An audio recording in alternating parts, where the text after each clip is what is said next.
Hello everyone and welcome back to my Warhammer 40k guides. I am Brady, and with 9th edition on our doorstep, I figured today would be a good time to talk about 4 army lists that broke 8th edition. So what I mean when I say broke 8th edition is that these army lists caused Games Workshop to either change core rules of the game, create brand new core rules, or totally redesign the culprit army's rules. There is definitely more than 4 army lists that broke the game, but in this video I'm only going to talk about 4. If this video does well, then I'll make another video called 5 more armies that broke the game. So with that said, let's get into 4 army lists that broke Warhammer 40k 8th edition. Malefic Lord spam. For those of you who have been around since the beginning of 8th edition, we've seen it all. And from memory, the first army list that I can remember breaking the game was Malefic Lord spam. So for those of you who are new to Warhammer or don't remember Malefic Lord spam, well, that army is one of the reasons we now have the rule of 3 and the main reason why Smite increases in warp charge value each time you use it. Both of these rules were introduced to the game in an FAQ after Malefic Lord spam popped up everywhere in competitive play. So this list was taking a couple of Supreme Command detachments of Malefic Lords, and then a ton of chaff to block for them because of the character rule. Malefic Lords at the time were something like 20 or 25 points per model. To be honest, I can't remember the exact cost since it was a long time ago, but they were incredibly cheap. You'd bring them and pretty much get 10 smites off a turn, causing a ton of mortal wounds each turn. On top of that, if a Malefic Lord suffered perils of the warp and survived, they had an ability that turned their basic company commander stat line into something more along the lines of a Demon Prince. They would get a weapon skill of 2+, strength 8, 5 attacks, and -2 AP on their attacks.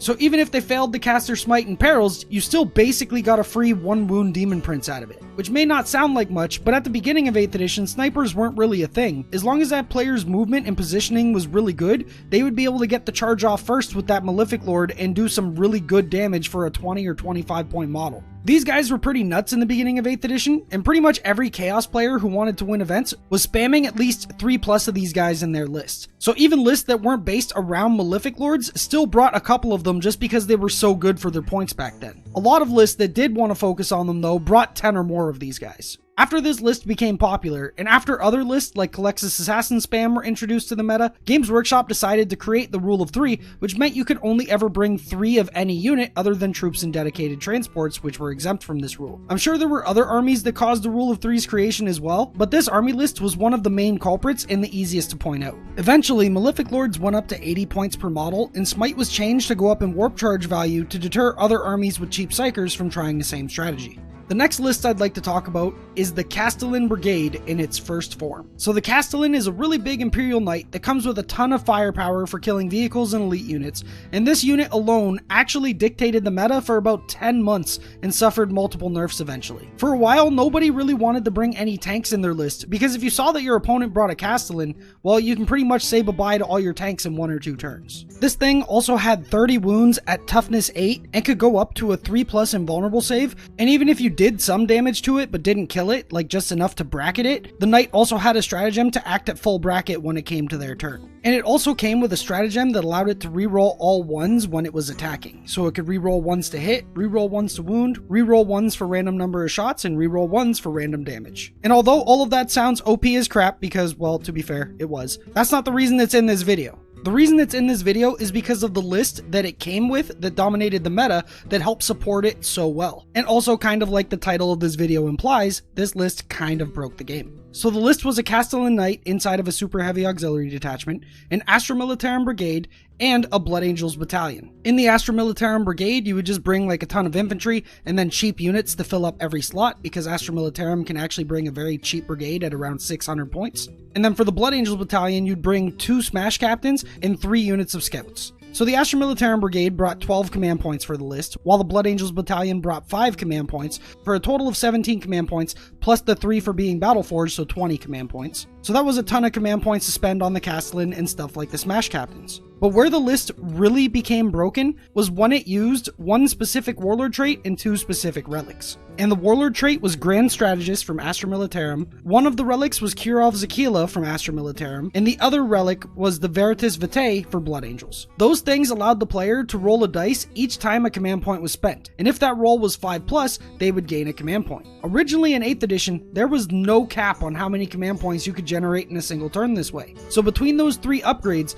that list could easily spend 25 plus command points in a single game. And if lucky, sometimes even more than that. I've honestly seen some games where it really seemed like the player using this list never ran out of command points and just got to spend them as much as possible. Eventually, after this list was popularized at Adepticon, Games Workshop decided limiting those types of command point refunding abilities to only refund at most 1 command point in a single turn, which meant that list could only refund 6 command points in total through the course of a full ITC game. This nerf wasn't enough to stop this army though, because after this nerf took place, people just removed the Blood Angel part of the list so that the only thing in the list that actually required command point investment was the Castellan. And the Guard Brigade could easily provide all the command points needed for that. This list ended up winning the biggest tournament in the world in 2019 even after the nerfs, but the first iteration of this list was 100% the reason why the cap for refunding command points each turn was limited to 1. The next list I'd like to talk about that broke 8th edition Warhammer 40k isn't really a singular list, but a few different lists. But these lists did cause some core rule changes, so I still wanted to mention them. So these lists are original Chaos Soup, Imperial Soup, and Eldari Soup.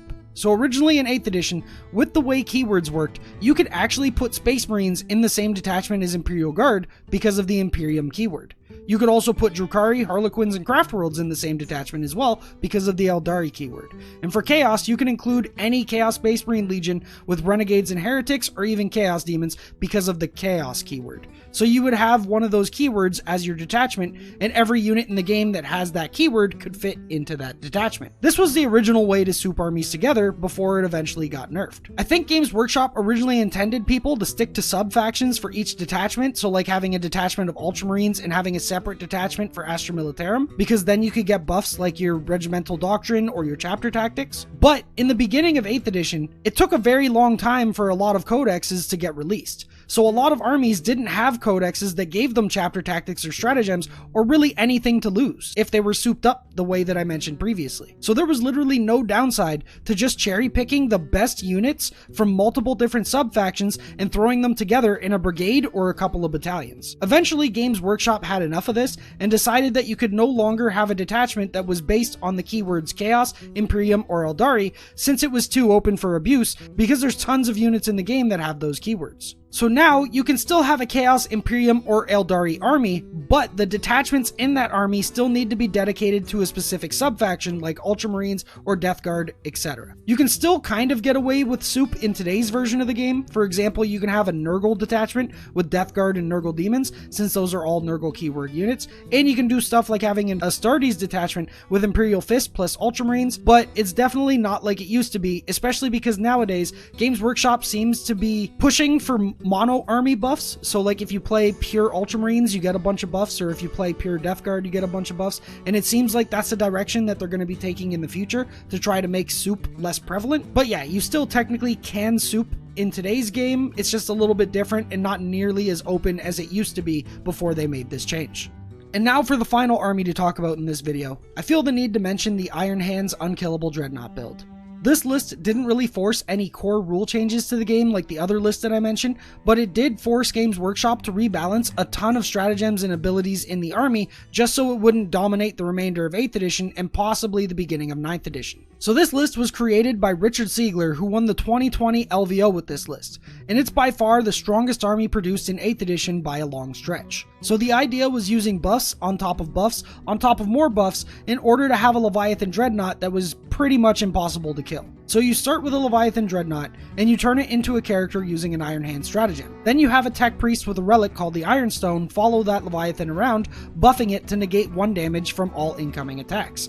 You then use a stratagem called Duty Eternal, which would have the rest of the damage going on the Dreadnought from those attacks, meaning attacks with 3 damage would only count as 1 damage. The Leviathan is also toughness 8 with a 2+ armor and a 4+ invul, so by itself it's actually pretty sturdy, but with all this damage reduction on top of it, it became incredibly good. That's not where it ends though. There's also a stratagem to pass off wounds from an Iron Hands character onto an Iron Hands infantry. And so because you spent the stratagem to make your Leviathan a character, he could pass off wounds onto friendly Iron Hand infantry that was nearby him. And these infantry would usually be intercessors. So the intercessors kind of work like Tau drones in a sense to eat up more damage, especially because you would also bring a chief apothecary with the warlord trait that gave the intercessors a 5+ feel no pain, meaning they had a 33% chance to shrug off the mortal wounds from absorbing the damage on the Leviathan, and then those dead models could be brought back from the apothecary, and any wounds that you didn't want to pass off onto the intercessors, you could heal with your tech priests onto the Leviathan. This army was a great army for taking control of the center of the board and being pretty much unkillable. And this army came to be after some Iron Hands nerfs as well that a lot of people thought would put them into the ground,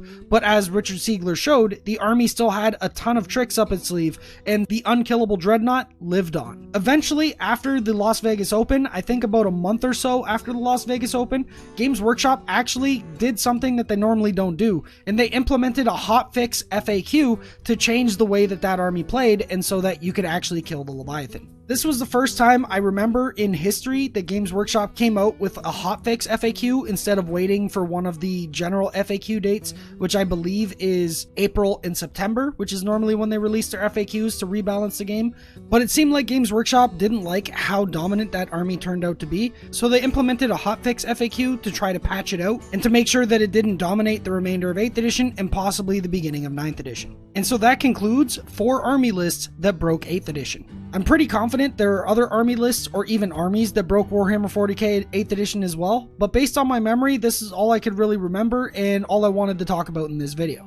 Going into 9th edition, I'm sure there will be new ways discovered to break the game for at least a little bit, but Games Workshop recently has been pretty good at rebalancing their game, and judging by the hotfix that Games Workshop did to fix Iron Hands after the Las Vegas Open, it seems like Games Workshop is willing to hotfix certain dominant armies more quickly now instead of waiting for normal FAQ timings in April and September. So I have a feeling 9th edition is going to have some smooth sailing and is set to be the most balanced edition of Warhammer 40k that we've ever seen. At least that's what I hope. But yeah, I remember a few more armies as well that kinda broke the game of 8th edition and caused some changes within the game. So if this video does well and you guys like this type of content, then I'll probably be able to put out at least one more video like this before 9th edition arrives. So yeah, just let me know down in the comments if you like this topic for another video, and yeah, I'll do another one. But anyways, that's gonna be it for this video. If you enjoyed it, don't forget to hit that like button and subscribe for more Warhammer 40k content like this. Once 9th edition arrives, I will be working hard to produce a ton of content for the game, like battle reports and guides for how to play tactically in this new edition. So make sure to subscribe to the channel for those videos if they sound interesting to you. Also, if you find yourself enjoying my content a lot and would like to help support the channel even further outside of watching my videos and sharing them with your friends, you can check me out on Patreon. Patreon is the main source of income for the channel, and it's what allows me to make these videos. I offer a ton of rewards through Patreon, like exclusive access to the Almost Pro Gaming Discord server, personalized coaching, and even custom list building. With that said, thanks to all my current patrons, you guys and gals are awesome, and I love you all, and also thanks to all you regular viewers who enjoy my videos as well. And I guess that's it. So thanks for watching this video, and I will see you in the next one. Happy wargaming.